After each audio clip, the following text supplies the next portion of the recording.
Ah, não me toques. De Arthur Azevedo. 1. Passavam-se os anos, e Antonieta ia ficando para a tia, não que lhe faltassem candidatos, mas, infeliz moça. Naquela capital de província não havia um homem, um só, que ela considerasse digno de ser seu marido. Ao comendador Costa começavam a inquietar seriamente as exigências da filha, que repelira, já, com desdenhosos muxoxos, uma boa dúzia de pretendentes cobiçados pelas principais donzelas da cidade. Nenhuma destas se casou com um rapaz que não fosse primeiramente enjeitado pela altiva Antonieta. Que diabo! Dizia o comendador à sua mulher, de Guilhermina, estou vendo que será preciso encomendar-lhe um príncipe. Ou então, acrescentava de Guilhermina, esperar que algum estrangeiro ilustre, de passagem nesta cidade. Está você bem aviada. Em 40 anos que aqui estou, só 2 estrangeiros ilustres cá têm vindo, o Agassiz e o Hermann. Entretanto, eram os pais os culpados daquele orgulho indomável. Suficientemente ricos tinham dado à filha uma educação de fidalga, habituando-a desde pequenina a ver imediatamente satisfeitos os seus mais custosos e extravagantes caprichos.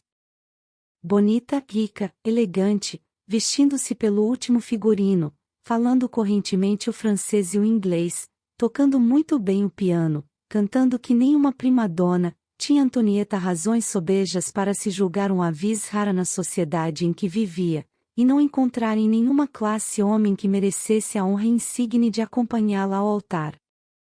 Uma grande viagem à Europa, empreendida pelo comendador em companhia da esposa e da filha, completará a obra.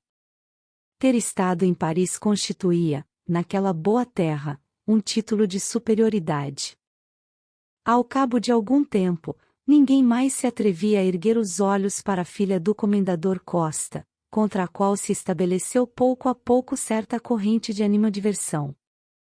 Começaram todos a notar-lhe defeitos parecidos com os das uvas de La Fontaine, e, como a qualquer indivíduo, macho ou fêmea, que estivesse em tal ou qual evidência, era difícil escapar ali a uma alcunha. Em breve Antonieta se tornou conhecida pela Não me toques. 2. Teria sido realmente amada? Não, mas apenas desejada, tanto assim que todos os seus namorados se esqueceram dela. Todos, menos o mais discreto, o mais humilde, o único talvez, que jamais se atrevera a revelar os seus sentimentos. Chamava-se José Fernandes, e era o primeiro empregado da casa do comendador Costa, onde entrará aos 10 anos de idade, no mesmo dia em que chegará de Portugal. Por esse tempo veio ao mundo Antonieta. Ele vira-a nascer, crescer, instruir-se, fazer-se altiva e bela. Quantas vezes a trouxera ao colo, quantas vezes a acalentara nos braços ou a embalara no berço.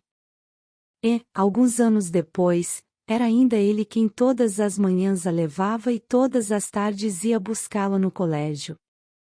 Quando Antonieta chegou aos 15 anos e ele aos 25, seu José, era assim que lhe chamavam, notou que a sua afeição por aquela menina se transformava, tomando um caráter estranho e indefinível, mas calou-se, e começou de então por diante a viver do seu sonho e do seu tormento mais tarde. Todas as vezes que aparecia um novo pretendente à mão da moça, ele assustava-se, tremia, tinha acessos de ciúmes, que lhe causavam febre, mas o pretendente era, como todos os outros, repelido, e ele exultava na solidão e no silêncio do seu platonismo.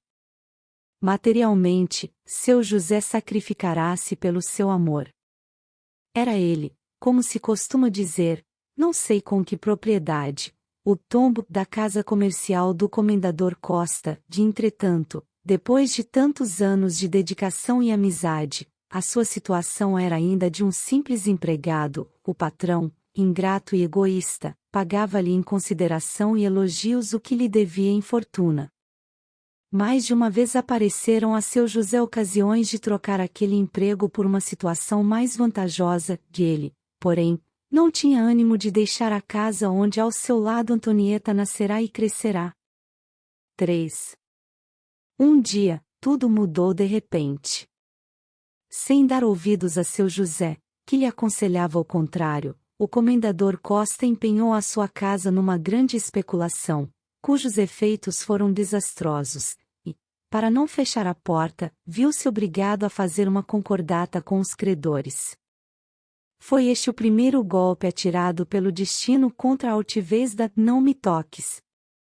A casa ia de novo se levantando, e já estava quase livre dos seus compromissos de honra, quando o comendador Costa, adoecendo gravemente, faleceu, deixando a família numa situação embaraçosa. Um verdadeiro Deus ex machina apareceu então na figura de seu José que, reunindo as suadas economias que ajuntara durante 30 anos, e associando-se a de Guilhermina, fundou a firma Viúva Costa e Fernandes, e salvou de uma ruína iminente a casa do seu finado patrão. 4. O estabelecimento prosperava a olhos vistos e era apontado como uma prova eloquente de quanto podem a inteligência, a boa-fé e a força de vontade, quando o falecimento da viúva de Guilhermina veio colocar a filha numa situação difícil. Sozinha, sem pai nem mãe, nem amigos, aos 32 anos de idade, sempre bela e arrogante em que pesasse a todos os seus dissabores, aonde iria "não me toques"?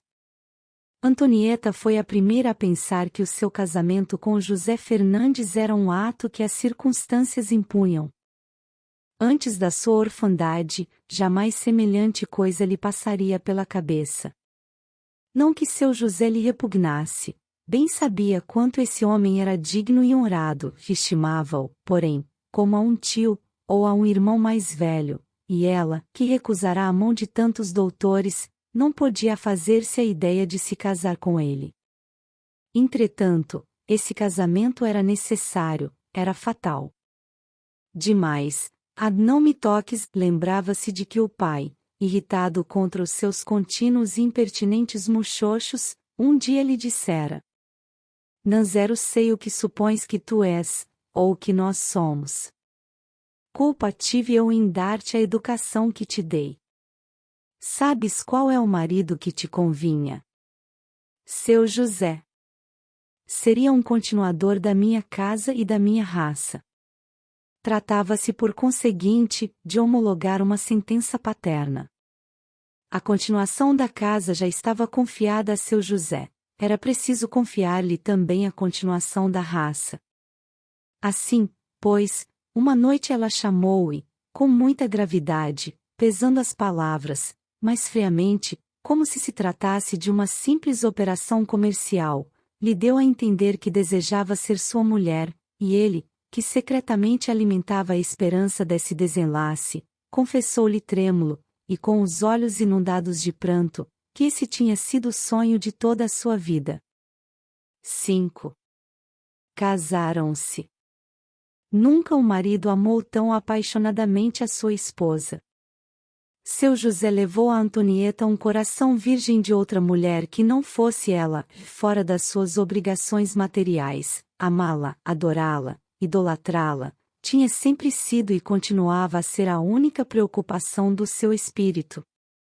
Entretanto, não era feliz, sentia que ela o não amava, que se entregará a ele apenas para satisfazer a uma conveniência doméstica, era apática, sem querer, fazia-lhe sentir a cada instante a superioridade terrível das suas prendas. Ninguém melhor que ele, tendo sido, aliás, até então, o único homem que lhe tocará, se convenceu de quanto era bem aplicada aquela ridícula alcunha de "não me toques". O pobre diabo tinha agora saudades do tempo em que a amava em silêncio, sem que ninguém o soubesse, sem que ela própria o suspeitasse. 6. Antonieta aborrecia-se mortalmente naquele casarão onde nascerá, e onde ninguém a visitava, porque o seu caráter a incompatibilizara com toda a gente. O marido, avisado e solícito, bem o percebeu. Admitiu um bom sócio na sua casa comercial, que prosperava sempre, e levou Antonieta à Europa, atordoando-a com o bulício das primeiras capitais do velho mundo. De volta, ao cabo de um ano, construiu uma bela casa no bairro mais elegante da cidade, encheu-a de mobílias e adornos trazidos de Paris, e inaugurou-a com um baile para o qual convidou as famílias mais distintas. Começou então uma nova existência para Antonieta, que, não obstante aproximar-se da medonha casa dos 40, era sempre formosa, com o seu porte de rainha e o seu colo opulento, de uma brandura de cisne.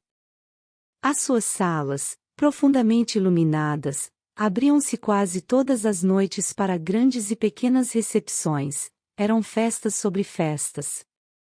Agora já lhe não chamavam a "não me toque", ela tornará-se acessível, amável, insinuante, com um sorriso sempre novo e espontâneo para cada visita. Fizeram-lhe a corte, e ela, outrora impassível diante dos galanteios, escutava-os agora com prazer. Um galã, mais atrevido que os outros, aproveitou o momento psicológico e conseguiu uma entrevista. Esse primeiro amante foi prontamente substituído. Seguiu-se outro, mais outro, seguiram-se muitos. 7. E quando seu José, desesperado, fez saltar os miolos com uma bala, deixou esta frase escrita num pedaço de papel. Enquanto foi solteira, achava minha mulher que nenhum homem era digno de ser seu marido. Depois de casada, por conveniência, achou que todos eles eram dignos de ser seus amantes. Mato-me. Correio da Manhã, 12 de outubro de 1902. Fim.